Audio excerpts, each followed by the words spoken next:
BTCनि speaker बिथां कातिराम बर' सारा बर' सावथुननि सायाव माखासे माने नायबिजिरथि फोरमायदों। स' बर' सावथुनफोराबो थारैनो गोजौ फारसे थामहिनबा हाई लेभेलाव दावखोलांगासिनो नामा? स' बिनि सायाव नोंथांमोना मा सानो कमेन्ट हरनो। मोनसे माहारि गौथुमखौ लांनो थाखाय बेवहाय मोनसे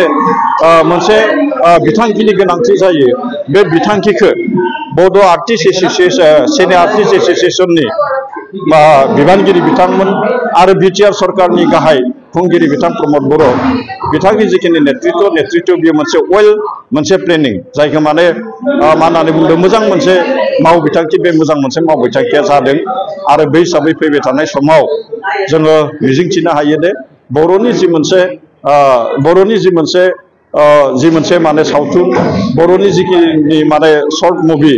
बर'नि महरगिरिफ्रा बर'नि देंखोगिरिफ्रा गमामायैनो जोङो मोनसे गोजौ थाखोसिम आवगायलांनो हागोन। गोजोन फुंबिलिनि साफ्रोमनिसिमबो अननाय मोजां मोननाय आरो गाहाम हामलायनायखौ फिन खेबसेबाव गोसो गोथारै बावहरफिनबावबाय। आइ होप नोंथांमोना साफ्रोमबो इसोरनि अननायाव मोजाङैनो दङ आरो आंबो बे समाव मोजाङैनो दङ। थ' जायफ्रा चेनेलाव दिनैसो फार्स्ट टाइम थामहिनबा गोदानै भिजिट खालामदों अब्ला चेनेलखौ साबस्क्राइब आरो भिडिअखौ लाइक खालामनानै आंखौ भिडिअ आरैनो थुलुंगा होलांब्लानो जाबाय आरो भिडिअखौ जेसेबां नायो एसेबांनो शेयार खालामनानै हो जाहाथे बयबो बर' रायजो राजा बयबो बर' सावथुन मोजां मोनग्रा आरो बयबो बर' हारिमुनि थामहिनबा हारिमुजों सोमोन्दो गोनां सुबुंफोरनिसिम सहैयो आरो बयबो साफ्रोमबो बर' सुबुंनिसिमनो सहैनो हायो। थ' भिडिअखौ फुल नायजोबनायनि उनाव लास्टआव कमेन्ट हरनो दाबाव। अके आवगायलांनो हागोन।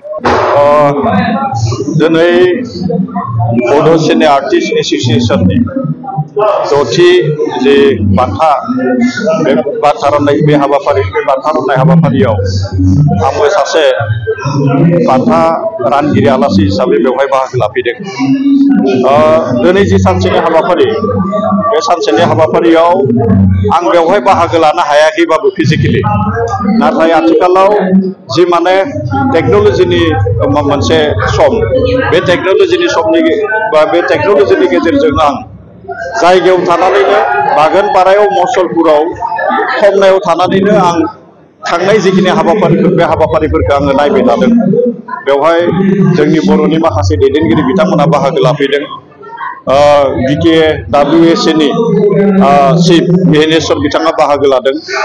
बर' थुनलाइ आफादनि बारग' आफादगिरि आथिखालाव बर' साहित्य एकाडेमिनि सासे सोद्रोमा नरेन बर' बिथाङाबो बेवहाय बाहागो लादों। गासै जिखिनि हाबाफारि बे हाबाफारिया जोबोद मोजाङै थांनाय जिखिनि बे आं जिखिनि फिजिकेलि बेवहाय थानानै नुवाखै बे थांनाय समा जोबोद मोजाङैनो थांदों। दा आङो नैबे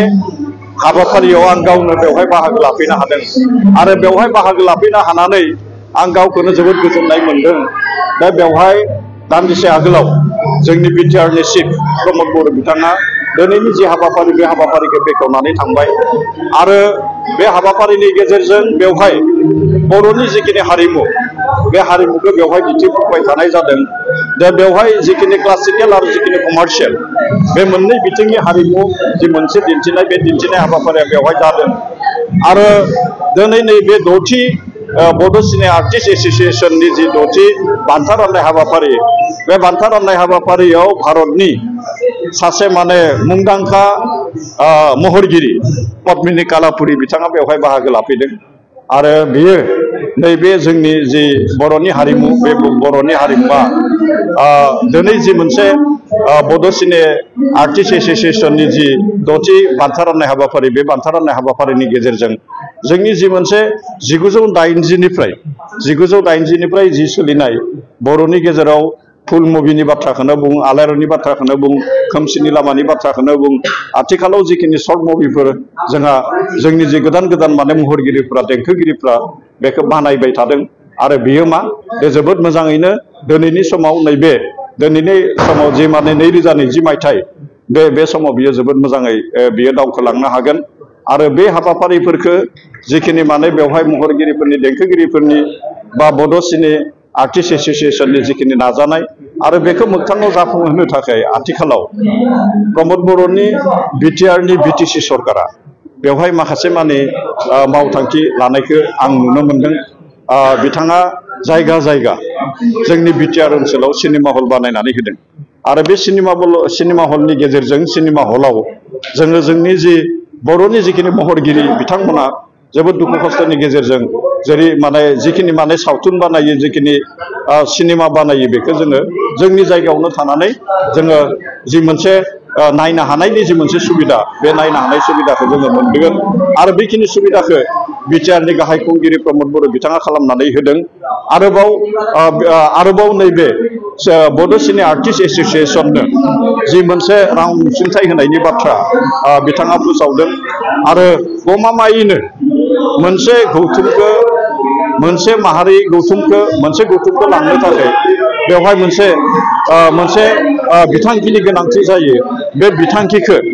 बड' आर्टिस्ट एस'सिएशन सिने आर्टिस्ट एस'सिएशननि बिबानगिरि बिथांमोन आरो बिटिआर सरकारनि गाहाय खुंगिरि बिथां प्रमद बर' बिथांनि जिखिनि नेतृत्व बेयो मोनसे प्लेनिं जायखौ माने मा होननानै बुंदों मोजां मोनसे मावबिथांखि बे मोजां मोनसे मावबिथांखिया जादों आरो बै हिसाबै फैबाय थानाय समाव